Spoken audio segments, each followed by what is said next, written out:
Welcome to A More Brilliant Life. We share inspiring stories from people who hit rock bottom, faced their challenges, and transformed their lives. Learn how you can rise above expectations, discover who you are, and reclaim your future. If I as a parent was like, don't go and knock on the neighbors' doors and like resell stuff and do like garage sales and stuff, then they'd be like, oh, okay, well that doesn't work. It's not accepted. Like I'm going to kill that part of this. And then to regrow that later on, I think is very difficult because by that time it's been programmed into you. Like go to university, get a job, get on the treadmill, get a house, get a 20-year or 30-year mortgage, like have kids, like it's all programmed out. And it's very difficult when you're on that treadmill and stuff starts to speed up and you start getting debt and like house bills and stuff. And you're like, I can't get off this now. This is my life. And now I'm trapped. Welcome, Richard Bexon, to A More Brilliant Life podcast. This is the podcast where we talk about people's personal transformations, life transitions, and really just major pivots that people have gone through in their lives. The goal is really just to show people that transformation is possible. You don't have to stay stuck in your life. You can change your current situation, and that's the goal, is just to highlight all these people's stories, kind of reflecting back on their life, all the different moments that they just decided to change course, that they had some personal growth. And today on the show is Richard Bexon. Richard, I know you are someone who has experienced a lot of growth, a lot of different pivots in your life. And I want to hear all about it. I want to hear about the struggles. I want to hear about the joys. I want to hear about everything that you've been through. So really just pick a point wherever you want to start. You could start with your early life. Where'd you grow up? And kind of how it all unfolded from there. Sure. Well, thanks very much for the intro, Jake. That was nice. It's not often I'm on a podcast. Usually I'm the one doing podcasts. As you're aware, you've been on my podcast recently. Yeah. But yeah, I mean, look, my life has been constant change. I'm not used to kind of just sitting in one place. That being said, I've now been in Costa Rica for, it'll be 21 years in March next year. So, wow. So yeah.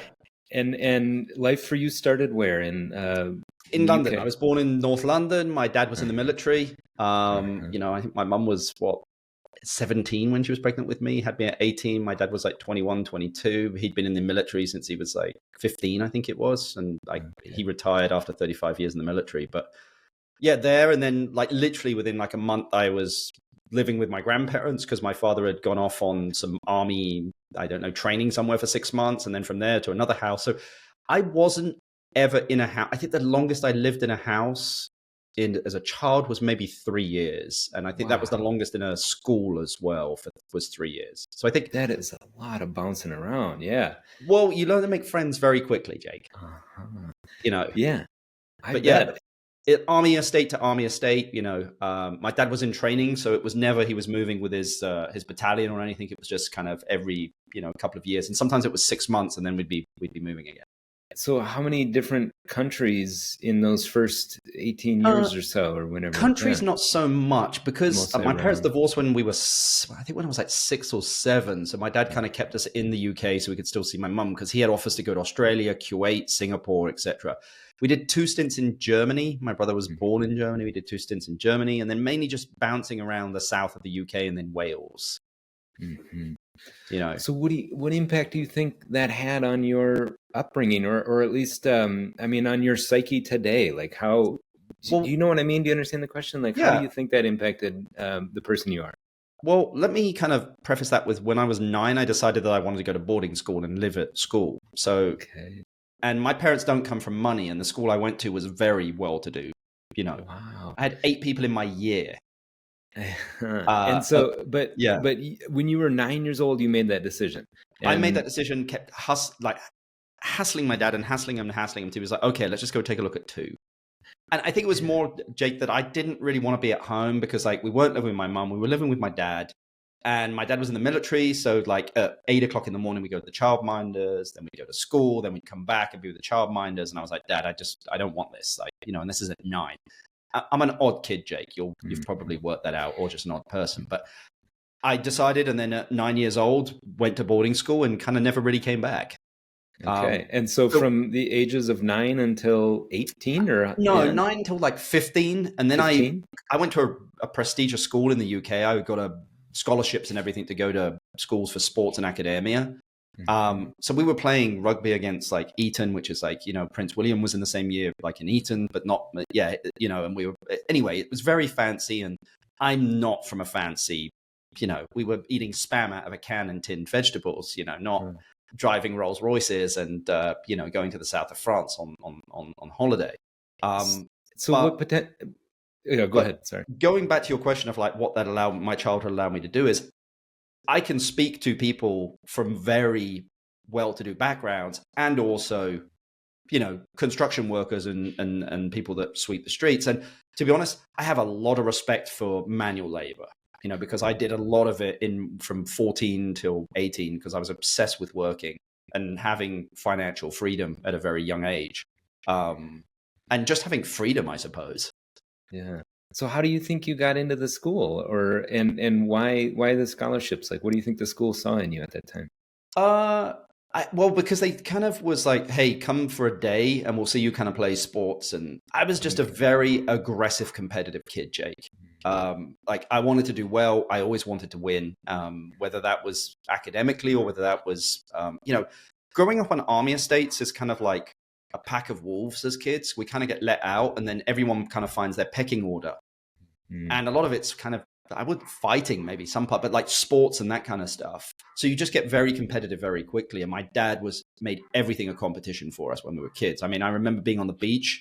He'd get the soccer ball, kick it as high as he is up in the air and said, whoever catches this gets a PlayStation. We never caught it, of course, because he booted it way down the beach. But I was obsessed with like getting that PlayStation. So he would kick it and I would run, dude. Cool. How many siblings did you grow up with? One, a younger brother. One younger brother. He's a little different than me. Okay. In what way? He's a lot more softer. I'm a little bit more kind of, I have a lot more energy and kind of ambition. Not that he doesn't have ambition, but like he's a lot. Yeah, he's in third gear, not sixth gear. I have 2 gears, 1 and 6. My friends joke to me. I'm either like chilled out, not doing anything, or I'm, in 6th gear. Yeah. Yeah. That's cool. Okay, so you were at the boarding school until about age 15, and then from there? I moved back to state school. So I went from a very prestigious private school to just a regular state school. And became, it was a very weird transition. Because I went to school in... How were you received? Well, my family is, I would say, known in the area where I went to school. And for some good things and some bad things. So, but my last name is not the same as my mother's. Like I'm Bexon and my mother's Palmer. But they really quickly found out that I was a Palmer, so kind of accepted me pretty quickly because, they knew that my family likes to fight. Like, go out drinking on a Friday or Saturday night and fight and like that kind of stuff. Wow. So they kind of, I got that cloak and was kind of, but met some really good people. And you know what? The one thing I found out was in what we call state schools, public schools, there are smarter people than there are in private schools. A lot more. Like a lot of my friends went to Oxford and Cambridge. None of my friends from my private school went to Oxford and Cambridge. Interesting. So I think it's just, I think when you start on third base, life's a lot easier and you don't need to fight as much as you do, and that's why, I've tried everything I can to, and that being said, I'm taking my kids skiing in Colorado to not start them on third base, if that makes sense. Yeah. No, 100%. It's it definitely impacts the ambition, the psyche, and no, I feel like one of the worst things you can do is give your kids a giant inheritance, and correct, it just destroys. Yeah, it just destroys your ability to create your own self and be your own person. Yeah. Well, you need to suffer in life, if that makes sense, Jake. It's true. Like in all aspects. And, we've tried not to give our kids too much, even though they have a very nice, life, especially here in Costa Rica. Let's fly to the beach this weekend and stay in the beach house or something like that was not my, for me, it was once a year going to caravan crabbing, and seeing dead seals on the beach and eating, chips and gravy on the beach. So it's very different. But yeah, I mean, I think going back to your question of like, what does my life allow me to do? I think it's just be very, like, I'm very driven, but I can speak to anyone and everyone. Like, everyone has a story. I'm a believer in that everyone has a great story, like, behind them, like, and it's just chatting to people sometimes. So I love to talk to people, and just kind of understand them and figure out what their superpower is, whether that's in work or just in life, and be like, look, like, that's where to an extent, like, where your happiness could be is in that superpower that you have. And really, so in business, my question to people always is like, look, forget the position that you're applying for. What can you do better than anyone else? And how do I get you into that position to use that thing? Because you're going to be very happy. Mm-hmm. Yeah. That's so true. But yeah, my life taught me to I kind of run my own game, if that makes sense, Jake. I kind of like I have my blinkers on. I learned quickly in business that, like, don't focus on anything else. Just keep running your own race. Yeah. It's not going to be a straight line. That's for sure. Like, you're going to have to take left turns or right turns, take steps backwards and forwards. It's never going to be a straight line. But like, just enjoy the journey, man. And that's what it's about. Enjoying the journey, and a lot of people are like, I just want to sell my business tomorrow and have 50 million. And I'm like, great. Most people I know that have done that are bored and depressed. Yeah, it's so true. It's so true. So what do you think? I mean, it must be like a core belief for you that suffering creates creates the journey, or so to say. What do you think is behind that? Why is suffering a prerequisite for Well, I mean, personally, I think I suffered as a kid, Jake. My parents' divorce was very, very rough, and then kind of just, but then from there is that, life was somewhat very comfortable. But I suppose maybe suffering is not the word, but maybe it's just challenging, if that makes sense. It kind of puts you outside of your comfort zone, allows you to grow. And anytime I've had to do that, I've always learned from it and always grown.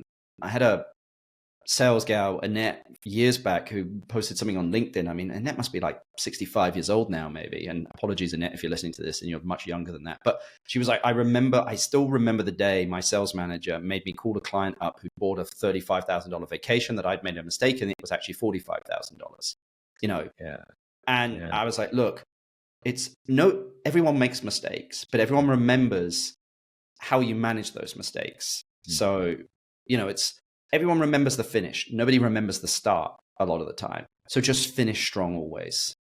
Yeah, exactly. And that's really what this podcast is all about, is everybody sees the Richard Bexon that is today.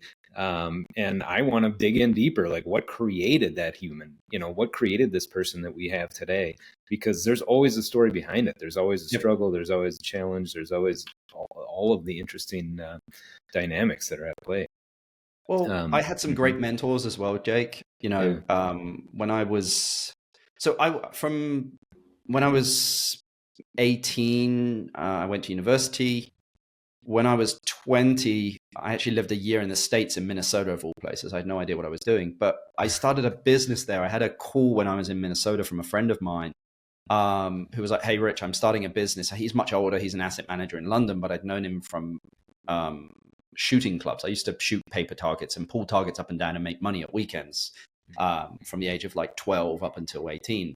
And that's how I made money. Every weekend I would work. But he contacted me and was like, "Rich, you're a hard worker. I'm starting this. I can give you a very tiny share in this business, but like, it's painting walls and getting this place." It was a Victorian shooting range, basically. And it was an old clubhouse from like 1850s, and it needed doing up. And it was for the Artist Rifles Clubhouse. So the Artist Rifles was a regiment in the army who basically were a form of poets and painters, etc., who went out in the First and Second World War. And then from that, I actually became 22 SAS, which is a special airborne service in the UK, which is our special forces. So it was weird. And then I got kind of wrapped into the military kind of thing there as well. And anyway. So, but was this long range shooting, or what kind of rifle? Long range. So it could have been like anywhere from, 200 meters up to like a mile away. Oh, wow. So that's interesting. It was one of my hobbies at one point in my life, was long range shooting. Okay. Well, I've done tons of it, before. The Yeah. caliber that I fell in love with was the 6.5 Creedmoor. I don't know if you're familiar with that one. It's only No, a few years. It's only a few years old. It's a Hornady caliber, but I used to love 800 yards, yep. and that was my favorite. Okay. Was my favorite distance because I mean, I think we went up to like 1,600 yards, and I think they even went up to 2,000 yards on some of these ranges. Wow! Yeah. And those got to be some massive like 50 BMG type things. Then some big. Yeah. So yeah. Funny. Cool. But yeah, I had him as a mentor starting this business, and he was like, Rich, you can just basically kind of start this business from scratch. I'm busy up in London. Like, you need to set up all the accounting and stuff. And I was studying accounting and finance at that point in time. I had no idea what I was doing, to be honest with you, Jake. And this business was created in Minnesota or back in? No, this was back in the UK. It was while I was in Minnesota. He gave me a call. And then anyway, that was kind of where my Costa Rica thing started. But like, he was a great mentor. So basically in like 2000, I went to university. 2001, I went to Minnesota. That's actually where I met my ex-wife. But like, that was back then. And he gave me a call while I was in Minnesota to come back and help him do this business. Okay. And it was actually my first trip to Costa Rica as well. So I then left the job in Minnesota, went back to London, was finishing university, running this business, and also coming to Costa Rica, at Christmas, Easter, and etc. What was the job in Minnesota then? I was working for a hotel group. I had no idea what I was doing. I just wanted to go to the States. And to be honest, Jake, chase American girls, because a British accent does pretty well in the US. It does not do too good in the UK. But like, in all honesty, that's why I went to the States. Oh, hilarious. And so how long were you in Minnesota? From August to like March. So that would have been like 7 months. You picked the worst time to go to Minnesota. You know what, Jake? It wasn't that cold. It wasn't that cold, man. Good. I mean, it was like, it was cold. Don't get me wrong, but like, English cold is worse because it's damp. But this was dry. But it, like, business wise, I've just had very good mentors, Jake. And then when I moved to Costa Rica full time in 2005, I had great mentors there in the business and they ended up becoming my business partners, and still are my business partners today in a lot of my businesses. So where'd you go to university? I went to university in Nottingham. So kind of like, my father is from Nottingham. But if you ask my father, the reason I went to Nottingham was because there were 3 girls for every 1 boy. That's what that's what it's famous for. But yeah, it was great. My first year was a lot of partying, because I didn't have to do that much because I did advanced maths. So like, a lot of the stuff that I'd learned was already there. So for the first year, I didn't do much. Except party. And then, the second year was a little bit more intense. And then the third year I went to the States, and then because it was part of the degree to go out and work for a year. And then the fourth year I was studying, running that business, and coming to Costa Rica. Okay. And that was your mid-20s? Are we talking, or are you younger? 20, well, how old was I? 21, 22 there. Oh, wow. Okay. Yeah. And then moved when I was 23 to Costa Rica full time. So you've been in Costa Rica. Oh, wow. Okay. So yeah.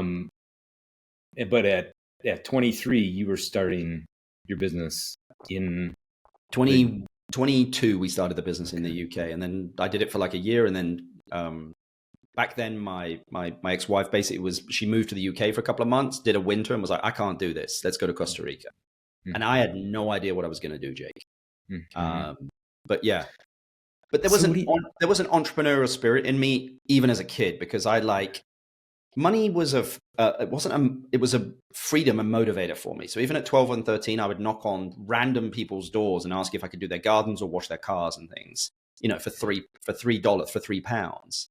And I had no issue just knocking on people's doors and asking for stuff. I didn't have that fear, because I think the motivation for the money and the freedom, and that helped me become great with people, and especially in sales. I bet.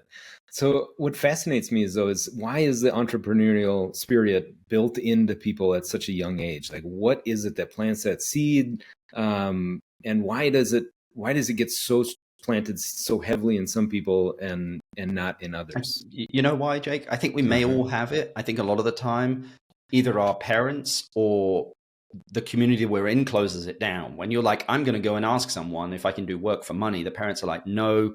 Like, I couldn't do that on the military estate because my father's rank in the army, but I could do it when I went to my mum's, because there wasn't that. So I could just go around and knock on doors and ask basically to work. But like I think it's built in anyone. I see it in my own kids, Jake. Mm-hmm. But if I as a parent was like, don't go and knock on the neighbor's doors and like resell stuff and do like garage sales and stuff, then they'd be like, okay, well, that doesn't work. It's not accepted. Like I'm going to kill that part of me, if that makes sense. Mm-hmm. And then to regrow that later on, I think is very difficult, because by that time it's being programmed into you. Like, go to university, get a job, get on the treadmill, get a house, get a 20-year or 30-year mortgage, like have kids. Like, it's all programmed out, if that makes sense. And it's very difficult when you're on that treadmill and stuff starts to speed up and you start getting debt and like house bills and stuff. And you're like, I can't get off this now. This is my life. And now I'm trapped. Exactly. Yeah. And that's something that I think of. And I only know, America and Central America, but like, the reality is that what you just described feels so much like the American trance. Like, we just get stuck in this world. Do you think it's worldwide? I think it's worldwide, Jake, because it's spreading everywhere, man. Because look, multinational companies want this. They want you to get on the treadmill, because once you're with them, you can't get off it, man. Yeah. But I mean, it seems like people willingly do it. So what is it in humans? Because it's programmed. But like, schools are programmed for you to do this. Schools aren't out there teaching you how to run your own businesses. Right. Like, I encourage my kids that, like, whenever they're like, hey, I want to do this business, or I want to do something, I might go for it. I'm at the point where I'm like, I don't want to send my kids to college, Jake. I'd rather go, okay, guys, like, either go and travel for a year and then come back and figure out what you want to do. But why are we pigeonholing people at 18 years old? Like, unless you really, really know what it is that you want to do. Like, I want to become a doctor. This is my passion. This is really what I want to do. But like, to go into a business degree that maybe you're going to end up doing something completely different. Like, it's, I mean, I don't know. I would rather just be like, look, go and travel a little bit. If you want, like, you have a British passport, go wherever you want. Like, go to Australia, go to New Zealand for a year, go to the US, go to Canada, work wherever you want to, go and explore. Then when you really want to kind of, because really in the 20s, man, I mean, it's not until you're not making your career in your 20s. Like, it's not until you're like your mid to late 30s and 40s that people start to take you seriously. Like, at 20s, you're just a kid, man. Like, so go out there and be a kid and enjoy it still. Like, don't get too serious in your 20s. You can start to get a little bit more serious in your late 20s, maybe early 30s, of like, this is kind of figuring out like what my superpower is, what I'm really good at. And then if you want to, then you can go and do something in that. But like, I'm at the feeling when I'm like, go and travel the world and work if you want to for however long you want to. Figure out what it is you want to do. Open your mind up to the world and different cultures and different worlds and different languages. Come back. And if you like, I know what it is I want to do go to university, go for it. If you're like, I want to start my own business, I'm like, I'm going to give you the money and be your first investor. As long as you have a good plan, and I'll teach you how to do this stuff, rather than going to university for 4 years and coming out and not learning any of that stuff. So I've always thought, Jake, of like, wow, in my later on in life, I would love to create a university that's just, no. It's called set up your own business. Like, it's not a university. You can come to classrooms, which we have come in and stuff, and you can pitch to investors and all this kind of stuff. And we'll look at the accounting and do that analysis and stuff. But it's 80 or 90% actually doing the day-to-day business, if you know what I mean. Right. Running your business, taxes, how to like minimize taxes, like how business really works. Right. Yeah. And then kind of coming in for maybe 10% of it, so that when you do leave, like, you've already got a working business. Yeah. And I think the reality is you have to create a space for young people to fail, to be honest. Like, everybody Correct. has to go through that experience of like, oh, this didn't work and that didn't work. And you can't teach that. It's just an experience that I swear every business person has to go through. Yeah. Yeah. But I think it's in everyone, Jake. I really do. I think the entrepreneurial spirit is in people. I think it just gets quashed, and then in that part of the brain just kind of shuts down or dies. And so they're just like, man, I don't want to do that. Or again, look, we are products of our parents, man. So, a lot of the time. So it's... So in that sense, it almost gets built into the generations, into intergeneration. And that's probably why wealth and stuff is passed down so readily. Yes and no. I mean, I feel lucky, Jake, that, and look, I love my parents. I didn't spend tons of time with my parents as a kid or teenager. I was at boarding school. I was away and surrounded by very successful people. Their parents were very successful. And I would spend time with them and be like, because at weekends I didn't go home, Jake. I lived at school. And then in the summers, they would invite me to their houses in France, and my dad was working. So he'd like, yeah, go for it. So I would spend my summers from 10 to 18, usually about 2 months in the south of France, So I learned French. If I would have gone, I wouldn't have had that opportunity. And then saw what their parents were doing. My best friend, his father was managing director for a huge, multinational tech company. So we got to go into his offices a lot of the time and kind of play around. They kind of adopted me. And they lived in a huge house in the Cotswolds, and it was beautiful. And they had a house in the south of France. Like, it was a very amazing life that they had, very different to mine. Mm-hmm. Yeah, your environment and everybody's heard that quote, "You are the average of the 5 people that you spend the most time with," is truly, it's something that time and time again I've experienced over and over. And you really have to have that cohort of people that is lifting you up. And if they aren't, you got to take a serious hard look at what you're doing, spending time with those people, for sure. Yeah, look, as we get older, we don't have as much time, and especially with kids, and it's kind of, you have to be like, okay, which relationships am I going to invest time to, and which ones I'm not, because it does take time, and who's helping me personally and professionally, and who's not. Not to sound very it sounds very materialistic, I suppose, but there are people out there that probably are dragging you down a little bit, that are a little bit of a weight, if that makes sense. How do you get clear on who those people are? Like, who's helping? Energy, man. I'm a big believer in energy, just in general, Jake, that there's good energy in the world, and then there's I wouldn't say bad energy, but negative energy. But if I can't deal with the negative energy, man, I don't have time for it in my life, in my business. I love what I do, and I'm sure we'll get into career at some point, but I love what it is that I do. And on a business front, when I hire people, it's, would I go to war with them? Do I trust them? Again, going back to the military thing, is the person next to me going to cover my back if the worst happens? And if the answer is no, then they shouldn't be in it. And whenever we hire, whoever's the hiring manager, I'm like, I need you to know that you go to war with them. And if not, do not hire them. Have you ever had a messy separation with a business partner? Yeah. Yeah. Okay. So you've had that experience. Yeah. With a founder, I bought, and I wouldn't say pushed out a founder, but it was holding the business back. So there were 2 founders. So when I first moved here in 2005, I started work for a travel company, which back then was Costa Rican Vacations. After a couple of months, I became their top salesperson. Then I asked them I wanted to buy a franchise of their business and take it to Europe, because I thought what they had was interesting. I thought there was an opportunity in Europe. Then Casey, who's my best bud, was back then was like, dude, it's never going to work. And I was like, cool, give me it for free. So we signed a contract for 3 years, a free franchise. I taught myself to code, CSS, HTML, build it in Dreamweaver, back then, not Microsoft Front Page. I didn't like Microsoft Front Page, but build it in Dreamweaver. Spent June, July, August, September building this website, CostaRicaHoliday.co.uk, got myself a London number, and then launched it. And it took off, man. I mean, within a year and a half, I was 30% of the company's sales. I had a team of 8 people. Let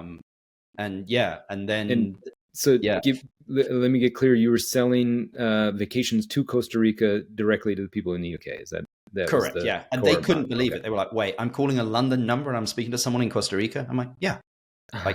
I know all the hotels. I know everything here. You don't need to walk into your typical travel agency now and book stuff out of a magazine. It's tell me what it is that you're looking for, and I will custom design it for you at exactly the same price that you would get as if you would have booked directly. And so that was that your first business? No. I mean, my first business was actually a car washing business, Jake. Back in I was 14. So that would be 1996. On the National Rifle Association in the UK. The NRA in the UK is very different than the US. The National Rifle Association in the UK is you can't have guns in the UK. So they oversee those guns and making sure that they are protected in gun clubs, and you have licenses for them. And it's really difficult to get a gun in the UK. So they oversee it. It's not a political body by any means. It's very different. So it's more shooting clubs. It's very gentlemanly. Like it's tea in the afternoon, you know, it's the Queen's Cup, it's competitions that have been going on for hundreds and hundreds of years. You know? Well, let's jump back on. So what brought you to Costa Rica in the first place? So yeah, I mean, '03 again, I went to Minnesota. I met a Costa Rican woman who I was married to for 20 years. And that's how I got here. I had no idea. We kind of fell in love. I came here. I liked it. I was bouncing backwards and forwards, as I mentioned, studying, starting that other business. She came over. She didn't want to. She was like, this weather's horrible and the food is not great. And like, yeah. And I was like, okay, let's go. So March the 8th, 2005, I moved to Costa Rica and started work April 1st for Costa Rican Vacations. And yeah, and then in '07 became an owner in Costa Rican Vacations. Okay. They bought my company. Oh, I gotcha. The one that you set up. The franchise that I set up, they were like, hey, I want that business. Really, we want you, Rich. We want you to head up all sales for our business. So I did. I came in and I was a 25-year-old sales manager managing people that were all older than me and had no idea what I was doing. Okay, so that was basically the shift between sales into managerial position. Yeah, and I've always been, it's one of the greatest skills anyone can ever have is sales, and you need to learn it. Everyone should have it because you're always selling, whether it's yourself, a product, anything, you're always selling, you know. So yeah, so '05, I moved to Costa Rica. I'm super curious about that shift from sales to being a manager. Like, what skills did you have to learn? What was like totally obvious that you didn't understand about being a manager? People management, Jake. Like just maturity and people management. Like it was just, I mean, the biggest asset that a business has is its people. You know, its biggest liability is its people, and it does not appear on a balance sheet. You know, so that's the one thing I learned real quick, and I made a lot of mistakes, Jake. Like what? But my business partners at the time, Casey and Tony, who founded that business, were very invested in me, and they're a lot older. They're like 10 years older than me. So I was 25, they were 35. So they were guiding me of like, hey, Rich, you kind of want to think about this, and this is how you want to deal with this. But I made a lot of mistakes, Jake. I remember once firing a guy named John. He was like 42, and I was like, I'm going to fire him today. And I mentioned it to someone, and it got back to him before I'd even fired him, you know? So the one thing I learned the hard way, Jake, that's what I learned, you know, but I'd only make the mistake once, if that makes sense. And then I learn it. So it was just a lot of mistakes. What's the biggest thing you have to know about managing people? Man, I mean, it's just every individual is different. Like you can't manage them all the same. Every individual is a different character and has different motivations, you know, but also you just need to be fair. Like the rules just need to be clear. People aren't going to like you. And I think that was one of the things I was like, I'm going to be a manager that's really liked, you know? And then I learned really quickly of like, oh no, dude, like you need to be respected, not liked. Like, and you can still be liked. People can like you because they respect you. So, and when delivering bad news, just deliver the bad news, man. Don't beat around the bush. Like just go straight in, deliver the bad news. But realize that there is a human being behind that. You know? Yeah, that's definitely something that I have had to make peace with within myself, is that I am an extreme people pleaser, and like you cannot always please everyone. And so that's something that I have had to work through. And I 100% agree with your assessment that like direct communication, like just spit it out. Yeah. Like do not take this roundabout way of trying to tell somebody like why you've came to the conclusion that you have. Like just get it out. Yeah. And just be fair and explain it. I mean, sometimes people aren't going to see your point of view and aren't going to agree with you. And it's just like, look, I mean, this is the way it is. Like sometimes we don't like stuff in life. Just suck it up and keep moving on. You know, and then letting go of people, Jake, as well, like fire quickly. That's something that I learned, you know, really quick of just like, you know, and I always said to people in the business, because sometimes in sales, you know, people come and go because it's a performance business. It's no different than managing a sports team. Like people come and go, and it's just more of like, you know, sometimes people would be like, oh, wow, you know, we fire salespeople too much. And I'm like, give me any time when I fired someone too early. Like it's chance after chance after chance. And then this is not working. And it is in their best interest, to be honest with you, because it's not a right fit in the business, or we've moved them into other positions in the business. Mm-hmm. Yeah. Were you mostly managing English-speaking people, or was it a lot of Ticos? In which part of my career? Oh, I suppose I guess I was imagining this time in when you were early on. Yep. Mainly North Americans. Okay. You know, Costa Rican people that were Ticos were in operations mainly. It's a lot easier to deal with, Jake, because it's more operational roles. It's not performance based. It's not commissions. Like, it's a very different beast, man. You know, it's pay per performance, whereas it's like you do your work and get a check at the end of the month, and it's a guaranteed amount. Salespeople don't. So, and there's always a divide between sales and operations. Always, everyone's like, "Oh, we got to do the divide." It's impossible, dude. That's like basically saying on a sports team that the back office staff and the front office staff don't mix and mingle that much. And I'm like, well, they're very different people. Yeah, it's true. It's a completely different. And the risk profile is very different. Because these salespeople were all commission. The operations stuff were all like payroll, like all fixed, all salary. So brains just wired very different. One is a gatherer and the other one's a hunter. And then in 2007, I started in sales management, had to manage 2008 as well, which was very interesting. Very young. The economy crash. Yeah. Who wants to book a vacation? Right. How long did that last? Probably till like 2009-ish, like mid 2009. It was tough, but I just picked up the phone. I said, look, guys, I'm not going to ask you to do anything I'm not willing to do. So I just started calling people, man. And be like, look, I understand this, but you probably need a break from all this stress and everything. Like, there's great deals at the moment. Let's get you a great deal, because I understand that the financial markets have and you might not be in the best position, but like, if you've got anything, like, take a vacation, you still need it.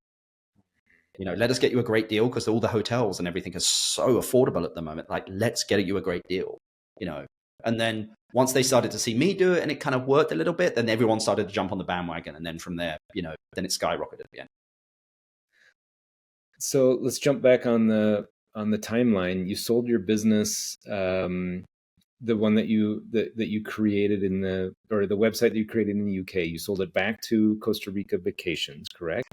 In 2007, yeah. They asked basically, they were like, so 2005 I moved here. 2007 they were like, hey, Rich, we want to buy your business and incorporate it into our business, but really we want you to. They were buying me, Jake. They weren't buying my business. They were buying me and my expertise to get to where it went to, And then how long did you last after that sale with 2022?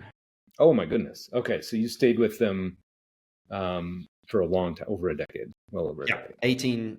I worked for them from 2005 to 2022. Okay. Well, and I'm still doing a lot of their real estate development stuff. Rob and Case, who are now, the owners, are my best friends and investors in all my projects. Like, the projects I now develop is for that business. So we got through that in, I think, probably like 2013. Two other minority shareholders were brought on. One was a CFO and the other one was the business development director at that moment, Rob and Roman. I started to see that one of the original founders was holding the business back a little bit. It was like, it was holding the business back, and I was not very happy with that. And I was speaking with one of the other minority guys, and I was like, guys, we're not going to get anywhere with the way that we're going. But the two founders were like roommates and kind of and so it was very difficult. In 2018, I was like, guys, I'm taking a sabbatical for 6 months, because I need to really think about what I want to do now here, And, I had two girls by then. I had a 3-year-old and a 6-year-old. And I was like, it'd be pretty cool to spend 6 months in Europe. So, I took 6 months off and went to Europe. Did you just travel all over Europe, or did you stay? Yeah, we did a month in Spain, a month in Italy, a month in France, a month in Sweden, a month in the UK. Oh, man. And so how did that help you gain clarity in terms of where to go, what to do next? I think it's when you're in business every single day, your mind is wired in a certain way of just like and it just calms. It's like meditation, Jake, but a long meditation, and it just calms the brain down and leads you to really see clearly of what you need to do going forwards. Right.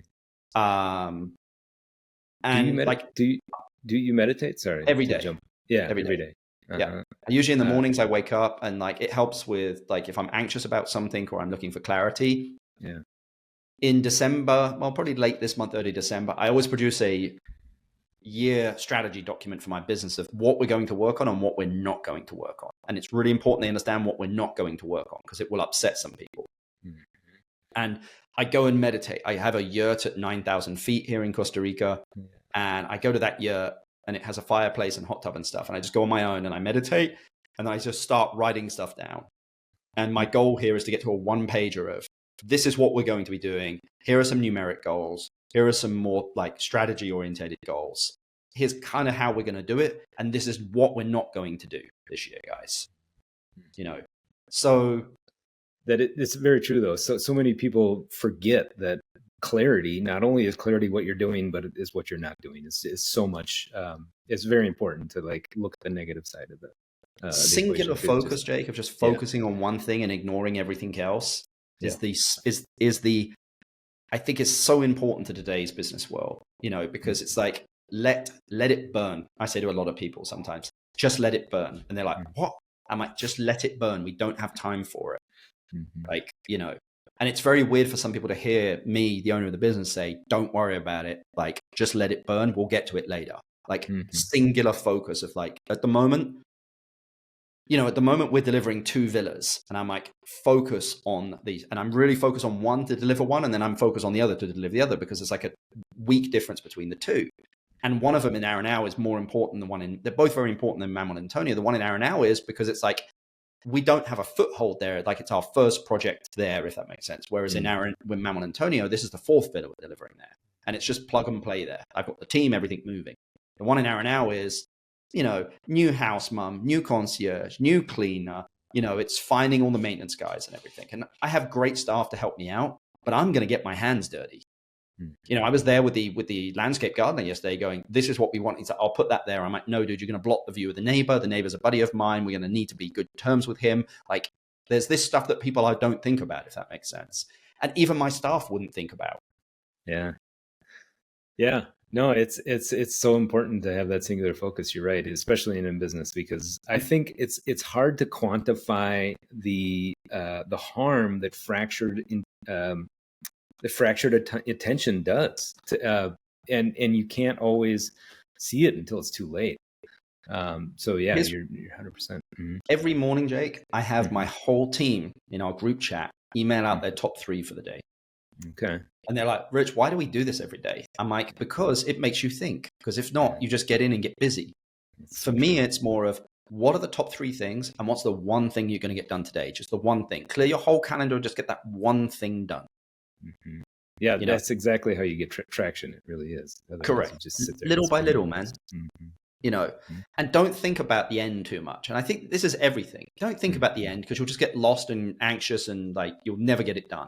Just think about what's the one thing I need to get done today that's going to bring me a little bit closer, if that makes sense. Like, don't overthink it. Just get started.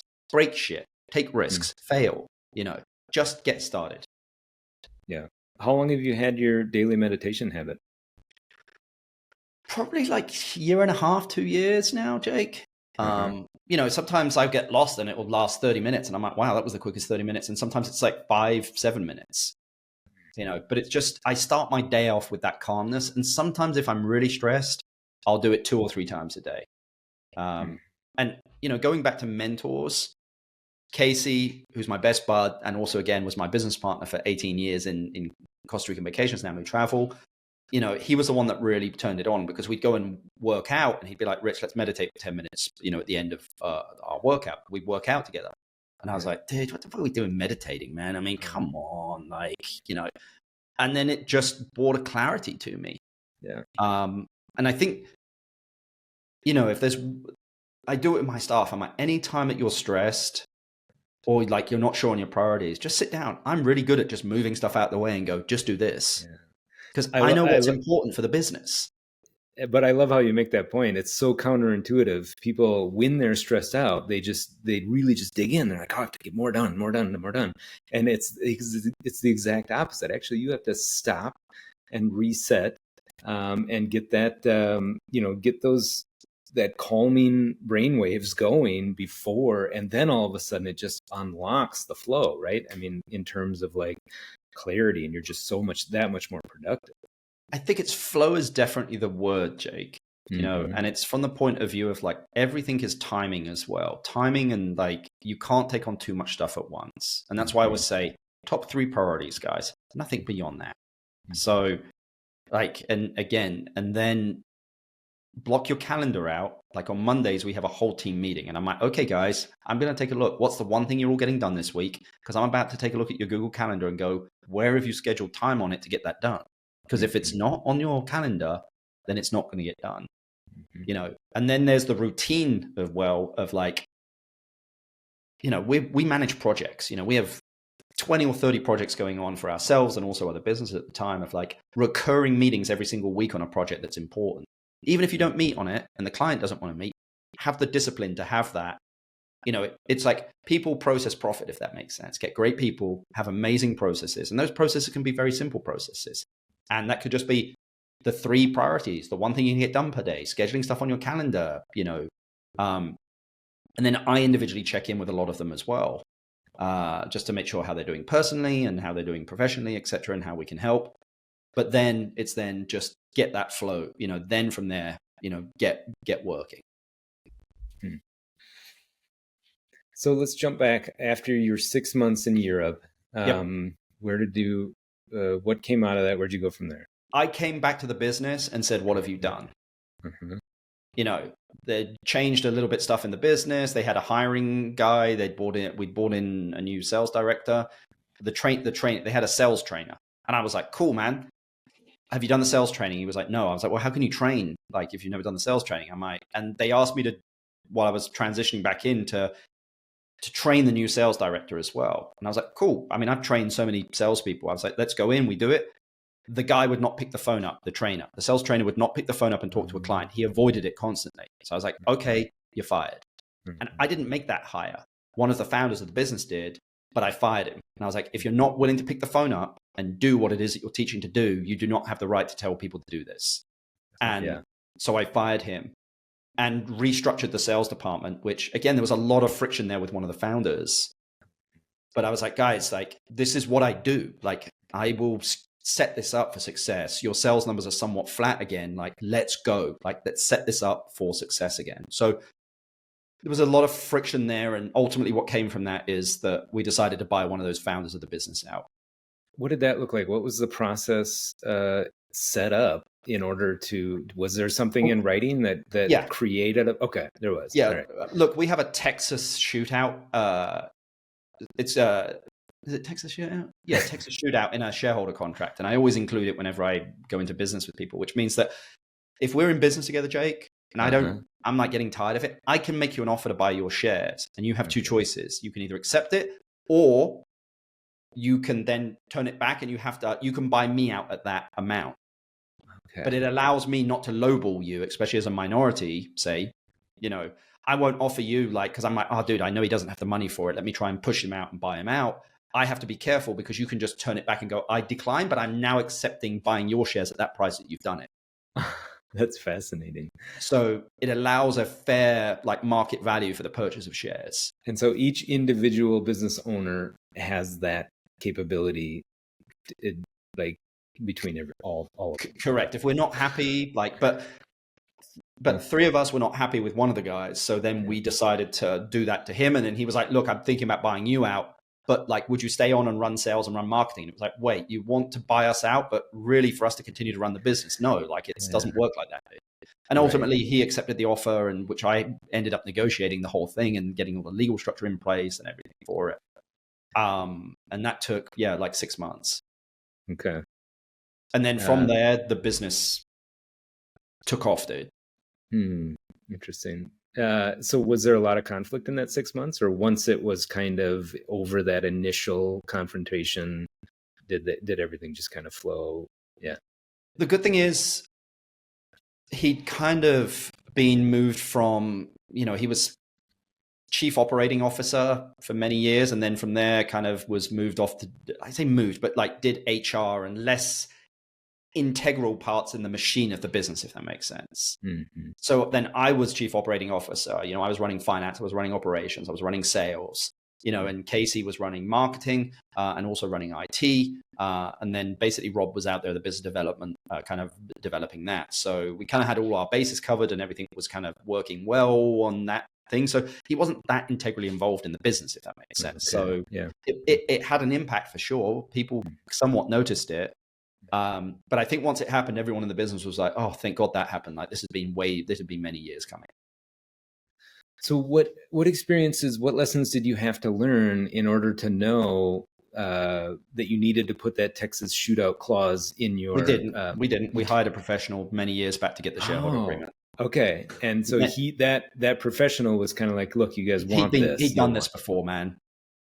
He was like, this is how you stop a stalemate. Like we sat down for like a week with him in the US. We all flew to the US and we worked on this document. Oh, how did you know that you needed a professional? I mean, because I guess it was more the original two founders, because again, they were a lot older than me, you know, and both were great. You know, I mean, it's even saying that like we bought one of the founders out, they were both great mentors for me. But like businesses have, and that's ultimately why I ended up leaving that business, because I was holding it back. But I identified I was holding it back and go, guys, I want to do something else. This is not interesting for me. I'm going to hold you back as a business. They were like, no, you're not. And they've gone on and done wonders since I've left as well. Like people need that space to grow. But they knew it because I think they'd seen their other business partners and friends and like kind of like it's no different than a divorce, dude. It's like it's a post-nup kind of prenup kind of style stuff. If we ever get divorced, this is how we'll do it, you know. And I even had that with my, you know, ex-wife, was like, if we ever get divorced, this is how we should subdivide assets and this is how it's going to work. So our divorce was really quick. You know, I mean, from the moment of like, let's not do this anymore, 30 days we'd signed. Wow. You know, but I'm still just amazed that you had the foresight in order to understand, because I swear, like there's just this vacuum that sucks people into like, oh, we're going to start this business, we're going to do this, you know, this awesome, we're going to create this awesome company, and then like, you know, so many people just throw caution at the the side of the road. It wasn't till like 2010 we did that in the business. I think it's once we started to get a little bit more, and it wasn't really me pushing it, you know. I was too busy in sales, you know, making mistakes left, right and center and getting kicked in the balls you know, by salespeople. But like they were like, look, I think we need to do this if we're going to start bringing other people in. And we brought 2 other minority shareholders in, you know. So yeah, it was, you know. And look, I you know, it sounds like businesses outgrow people, and that's a good thing. When the business is outgrowing people, the business is growing. The problem here is when people aren't willing to get out the way, you know, in those businesses. And that original founder was great, like amazing for the period of time that it was necessary in the business, but the business outgrows people, if that makes sense. And you just need to have the humility sometimes to be like, oh, this business is outgrowing me. But like when that is moved, that space is filled by other people, if that makes sense. And everyone can become a great manager, Jake. I truly believe it. You know, they just need the opportunity sometimes and the ability and time to be able to make those mistakes. Yeah. And I've gone through my own process of, you know, because my wife and I started our own rental business in the US, and that's just a whole new world, like picking tenants and just understanding like, and everybody has, I swear, anybody that has their own rental business and manages it themselves, like they have to have that experience of the bad tenant and just how bad a tenant can be and just how much energy they can suck out of your life is insane. It's really like that. It's the 80-20 rule gone berserk, you know. You'll have the, where 5% of your tenants are just taking 80% of your 90% of your time. Yeah. It's the same in business though, Jake. I mean, it's always the case. And sometimes it's friends. Like, you know, 5% of your businesses, you know, 5% of your friends are taking up 80% of your energy, and it might be negative. And that's where it's just, you better choose your friends really, you know, Or the reality is the universe, if you don't choose your friends correctly, the universe will teach you that lesson, whether you like it or not. You'll get taught the lesson.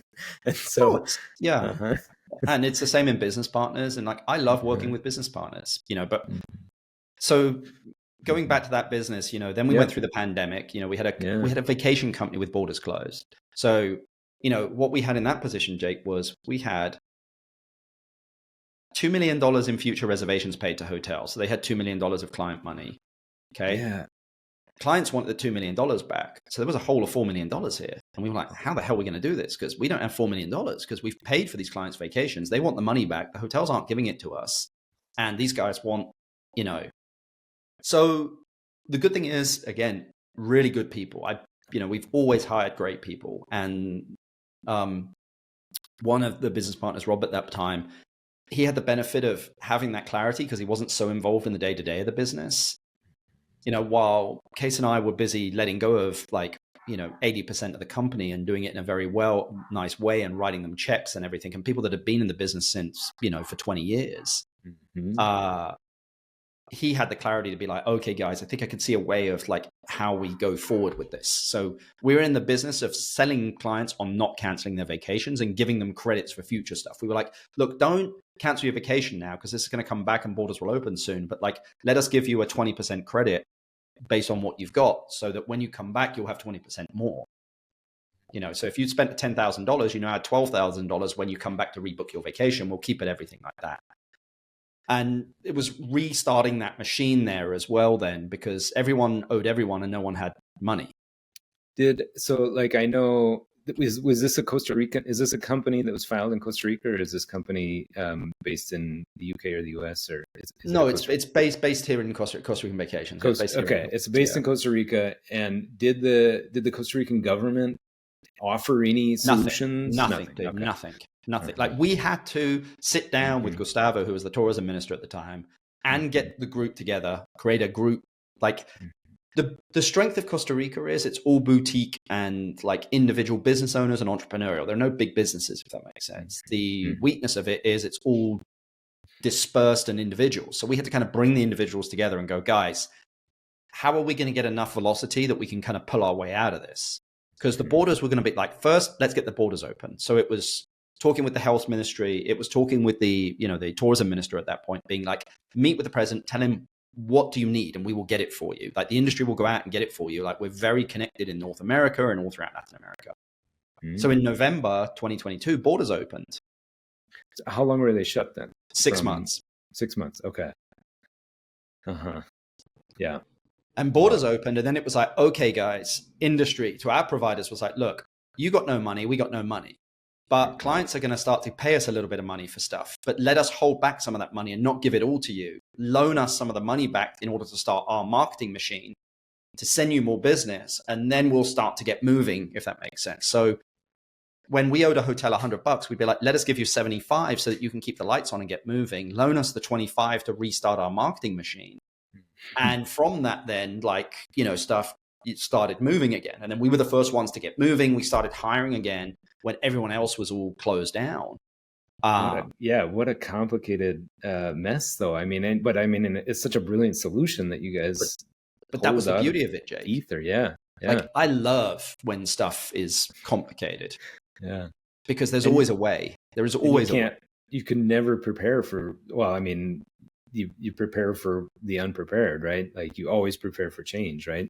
I love it, Jake. I love stuff like that. I don't. It stresses me out and stuff, but the growth from it is amazing. Yeah. But it's like war. It's like war, man. Technology and technological advancements come out of war. The jet engine came out of the Second World War. Yeah. The computer came out of the Second World War. So it's when you're forced to do that, it's amazing what can come out.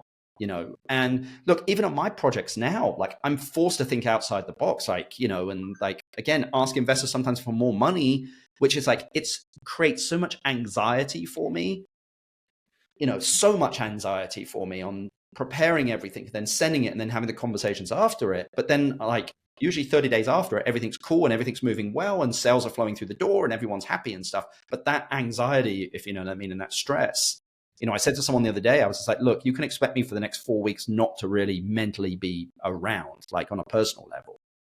I am so focused on these projects and delivering on them because I have a financial responsibility, but also it's my reputation and it's a reflection of me. These are my masterpieces. You know, if I'm an art, these are my masterpieces. Hmm. So after the country's borders opened in November, how long did it take for everything to really get back going again? Maybe a year, but Mm-hmm. like the bounce back was huge, Jake. Oh yeah, I You know, suppose everybody was just so tired of being pent up in their homes. I mean, and, insane, but we were ready for it. Ah, cool. Because we'd rehired the sales, and I mean, you know, we didn't pay us. So I didn't get paid for a year. Like, and you realize how much you spend when you don't get paid for a year. Yeah, like I'd never not been paid for a year in my life, and I was like, oh my god.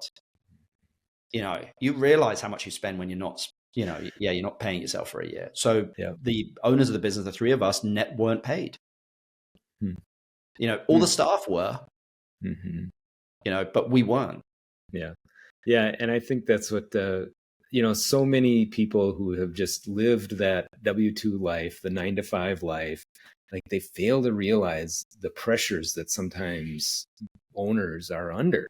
And like the reality is like, yes, there's great risk, there's reward, but God, you got to be able to accept that risk when it hits, right? Yeah. I mean, it's, you know, sometimes people like say to me, like, and look, I have huge respect for people that just pick up a paycheck. Like, I would love that simplicity of clocking in at 9 to 5. But I wouldn't have this any other way, Jake. Like, you know, I mean, it's, and especially what I'm doing now. So, I mean, I don't, like, post-pandemic, we came back, everything kind of came out of it. It was, things started to rock and roll, things were moving.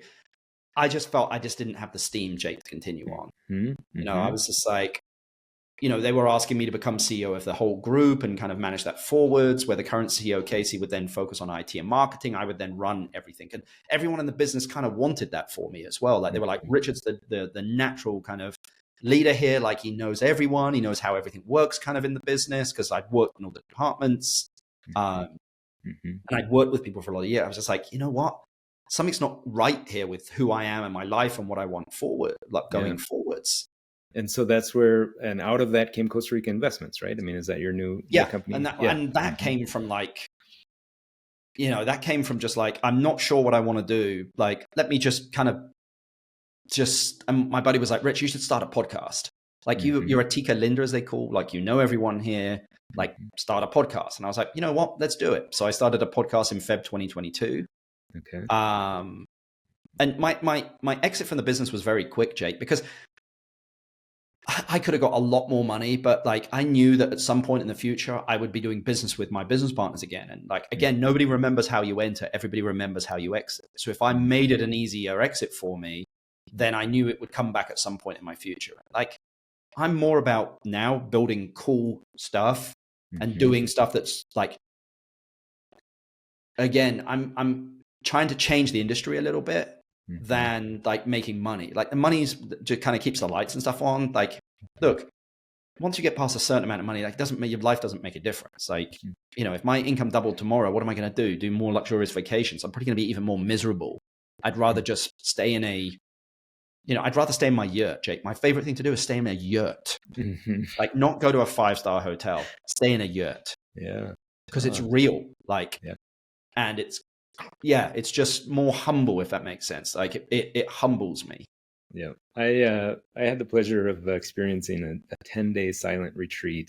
And it was one of, that was led by like SN Goenka, was the guy that came out with it. But, and yeah, like, you're sleeping on these very basic accommodations, but like, I just remember, you know, the experience being so profound, and just so much, like, it's one of the highlights of my life, like 100%, like just 10 days of silence. I cannot, you know what I mean? Like, you're in the business of selling like incredible vacations, right? But like, the reality is like, there is something very profound and meaningful about just the basic simplicity, 100%. You know. So yeah, I mean, in 2020, really in like late 2021, I said to my business partners, I was like, look, guys, I think I'm holding the business back. I want to go off and do something else. They were like, Rich, you're not holding the business back. Like, you know, and I got us through the pandemic.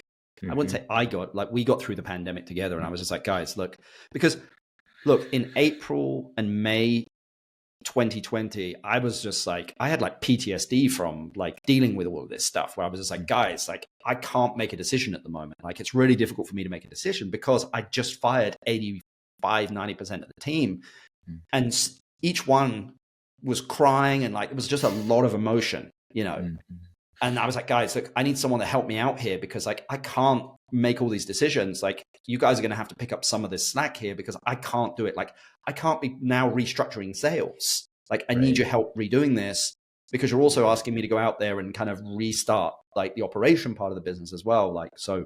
No, it's a very valid point. Like when you're under that amount of stress, like your prefrontal cortex just shuts down, and like I'd never had it before, Jake, where I was like, I was just staring at my hands. Yeah. Like I was like, yeah, I can't make another decision. Right. You know, and it was a very weird place to be in. Yeah. And then once I kind of got out of that a little bit more, I was just like, I don't think this is what I want to do, and I know I'm holding the business back, like because I'm not fully into it, if that makes sense. So I said to my business partners, of like, look, guys, I want to go off and do something different. I don't know what that looks like at the moment, but like, I'd like to exit because I think I'm holding the business back. They're like, you're not holding the business back. I'm like, I'm telling you, I'm holding the business back, and I will, you know, because the business needs to move fast, and the leaders of the business need to determine that pace. They're like the composer. But if I'm slow and not making decisions, it slows everything down, which slows the sales machine down. And like, So I was like, look, guys, I kind of want out. And I was like, I wasn't sure what I was going to do, Jake. Yeah. So I just started a podcast. Right. And so the podcast kind of grew into Costa Rica Vacations, or I'm sorry, Costa Rica Investments. Yep. And yeah, tell me all about that. Look, I mean, I started that podcast, and I was like, okay, I'm just going to interview people in investing in real estate, people that I know. We're just going to chat about, you know, and the timing was great. It was 2022, man. I mean, there was so much money floating out there, but people started calling me up that I knew, being like, hey, Rich, can you help me invest in Costa Rica? Because I want to do this and do that. And I was like, okay, well, I know tourism better than anyone, I think, in the country. I know where to put money and where the returns are and stuff. So I was like, okay, so people started paying me thousands of dollars a day to take them out and give them an idea of like objectively what to invest into, rather than speaking to a realtor who's going to say whatever. Like I was like, guys, no, I work for you, but I'm also doing all the financial analysis as well. But also you get 20 years of tourism knowledge here. And I know most of the people in the industry as well. And I'll tell you where to buy, like what to buy, which ultimately one client, and that's how we got into building. Because one client, we made an offer on a home and didn't get it. And I was like, dude, I think we could probably build this just over there on that lot. We ended up doing that. And I was like, dude, I'm going to project manage a build. What the hell am I doing? I don't know how to do this. I was like, I need an assistant. So I asked for an assistant. And then Eric, who's now my business partner in the construction company, was like, hey, Rich, who I trained with in triathlons, was like, hey, Rich, I'm an engineer. Would you come and work? Can I come? And I'm like, dude, I don't know. I can't afford to pay you what you want. He was like, no, man, I have complete belief in you. I think my wife has more belief in you than I do, but like, let's just go. And I was like, really? And so we started, and he was my, head first project manager. And we, designed a home with an architectural firm and did all the bidding and then oversaw the construction. And then we started getting more of those clients. And I was working on the investment stuff. And then we started helping clients build stuff, because sometimes they couldn't find what it was that they were looking for. And I was like, guys, we can design and build stuff for you. And they were like, what? And I was like, yeah, no, here's some stuff we're working on. And then I was like, you know what? The industry's missing something here, dude. We're building all these vacation rentals. We got these hotels, but the client wants the mash between the two. Right. But also investors want to own stuff that they don't have to deal with. And I was looking at the property management companies going, you guys are idiots. You don't understand tourism. You're just managing properties. You don't know how the luxury industry works. And I was like, wait, I know how the luxury industry works. I now have knowledge of building and developing in Costa Rica. I know the hotel's occupancy and average daily rates. I now have a financial analyst who's just analyzing data constantly, of like rental returns and stuff. I know the real estate market because I'd help people invest. And I'm like, if I put all this together, there could be something magical here. Yeah. Yeah, no, you really have like identified a vacancy in Costa Rica. It's just a whole nother market that is so it's just kind of its thing in its own little space. Because right, you've got the hotels, and then you've got all the boutique mom and pop type things that are just the little 1 or 2, 3 bedroom thing, but you really don't have this like, hey, here's a place for your entire family to come, your a huge group of friends, and like just have this amazing setting, and have your vacation here in Costa Rica. Yeah, I mean, look, I it was existing out there. Like Tulamar, to an extent, Reserva Con Chao had it as well. But you just had all these hoteliers who were like, look, the clients want villas. They want their own space with hotel services and amenities. But the hoteliers were like, man, I mean, it's so difficult here because of the environment, to loans and everything. Like, I don't want to build stuff. And the builders were just like, dude, we just build and develop houses. We don't like no tourism, And I was like, wait, like, I owned a hotel and ran a hotel. I forgot that one as well, which we built in 2008. But again, I don't know how long this podcast is, but we did that and then sold that in 2022. But that taught me hotel management as well. Sure. Yeah. So I learned about inventory controlling, revenue maximization, etc. Like I was in that as well. Yeah. So the client wants luxury vacation rentals with hotel services and amenities, but the hotels don't want to do it, and the realtors and developers don't know anything about it, and nor do they want to do it. So they just let all the property management companies in, and then the tide doesn't rise. You have all these different levels of service, so it's inconsistent. Whereas I'm like, no, go. The beauty of this country is its boutiqueness and its level of personal service. The client wants vacation rentals with, like, again, we do breakfasts, there's concierge, the staff is there, you get to talk to them. Like, we offer access to beach clubs, they can walk hiking trails that we have, etc. Yeah. And I was like, that's what the client wants. So let's give it to them. And I was like, okay, well, I don't really have all the money to do this. So I started an investment fund. I then started looking for investors. We started getting the first couple done. And then like from there, it's kind of like, we've done 4 villas in Manuel Antonio of 6. We're about to finish that project June 2026, and that will be complete. We've got the 5-bedroom villa in Arenal, which you're very aware of, Jake. And we're about to start a 6-villa ridge, project up in Arenal. And, I mean, I don't have all the answers all the time, but it's just like, just keep going. Like, you remember Wayne's World, if you book them, they will come.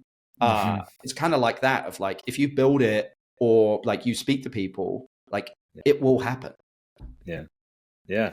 No, obviously, I believe wholeheartedly in what you're doing, Richard. And it's really, it's just such a seamless, easy way to invest in a country, in a tourism that you truly, obviously my wife and I live here in Costa Rica, and we're here with our family, and we believe in what Costa Rica has to offer. But what a fascinating story you have, Richard. So like, what are you most grateful for then when you kind of reflect back on the whole journey, all the ups and downs, on, the 2008, the COVID, the people. Yeah. I mean, I go back to it of like, it's the greatest asset and the greatest liability in a business that does not exist. And I'd say that on a personal level and on a professional level of just like, there are amazing people out there in the world, and I'm a believer of like, I hire good people. That's it. I surround myself by great people and I hire great people. It doesn't matter even if the skill set is not right. I believe if I put great people together, great things will happen. That's what I'm most thankful for. But also being here in Costa Rica, like, I mean, a lot of luck, Jake, to be honest with you. But I think a lot of positive energy thrown out there into the world. I said it to some of the sales guys this morning. I was like, look, sales is just throwing seeds out and seeing what's going to germinate. Some of it's going to germinate now. Some of it might be later. But like, stop thinking about the short term. Think about the long term. Like, and I think I'm thankful for having made the decision to move here, because I feel like it's an empty canvas, Jake. I can really do what it is I want. The government doesn't get that involved in stuff. I feel, again, a lot of the time like I'm cheating, like I'm playing Monopoly against myself sometimes, or like, but I think really it's just the people. And So then, that's actually a perfect segue into my final question, which is, what do you foresee for your future? What's around the corner? What's in the mix? I'm going to continue to change the face. Like, my legacy is to change the face of the next phase of tourism in Costa Rica. You can't build boutique hotelness Costa Rica, I think, is losing its Pura Vida-ness now that this Ritz-Carlton, Waldorf, and all these big hotels are coming in. Like, if that's the way we're going to go, we're competing with Dominican Republic and Mexico, we're going to lose. Okay? There are a lot more affordable places. Here, this country was built in the 80s and 90s and 2000s of like 80% of hotels have less than 40 rooms. The problem is a 10-room, 15 or 20-room hotel today can't make money. Like the numbers don't work. This country got too expensive. The land's too expensive. The staffing's too expensive, like, etc. So how do you still deliver that boutique personal, service to clients, while not losing that Pura Vida boutiqueness that made this country so, the no artificial ingredients? And like, I think the answer is villas. So in our developments, it really is kind of a hotel that operates as villas. They're very boutique. There's 6 villas. We do breakfast every day. The staff comes in, they interact, etc. There's a concierge that's there on site all the time that walks around, but we don't have a restaurant. But like, if you want, we'll bring in chefs and cook your food. If you want to go out, we'll organize a transport and get you there. Like, it operates like a hotel. Yeah. Yeah. And it just makes it so easy for the client and so enjoyable. It's what the client wants. Yeah, exactly. No, I know. And I, from personal experience, when I look for someplace, to stay, like I struggle to like go and look for a Holiday Inn or anything like that. You start with Airbnb and you're like, well, what's available in on the Airbnb website or that style of living. I don't, I want a kitchen, I want a stove, I want those things. Well, and we take it beyond that because typically an Airbnb is, and clients sometimes are like, what, breakfast is included? Like, you just checked me in. Like, they don't read. Clients don't read. So they love it when they check in. Because it's like, no. Like, you have your own place and stuff, but like you have all these services and amenities and like tropical breakfast is served to you every single morning. Like, you come down and everything's ready for you. Yeah, it is. It's a class above, and it's its own little niche that doesn't really exist out there. So it's no, it's brilliant. I just want to continue to build cool stuff in Costa Rica, Jake, and keep it like kind of Pura Vida, fresh, no artificial ingredients. That's it. Yeah, well, I cannot wait to step foot on that final Arenal build and see what you've created, because from the artist renderings, it just looks incredible. Well, I think I sent you a video yesterday of my walkthrough. So I did.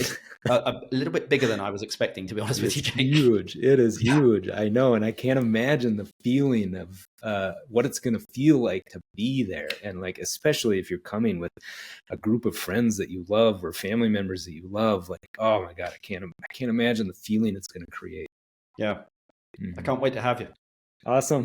All right. Well, thank you so much, Richard, for doing the podcast. You have a fascinating story, so many twists and turns, and just you've lived so many lives in one life. Yeah.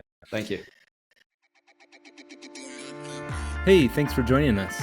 If you want to find out more about us and our mission, check out brilliantlifejourney.com.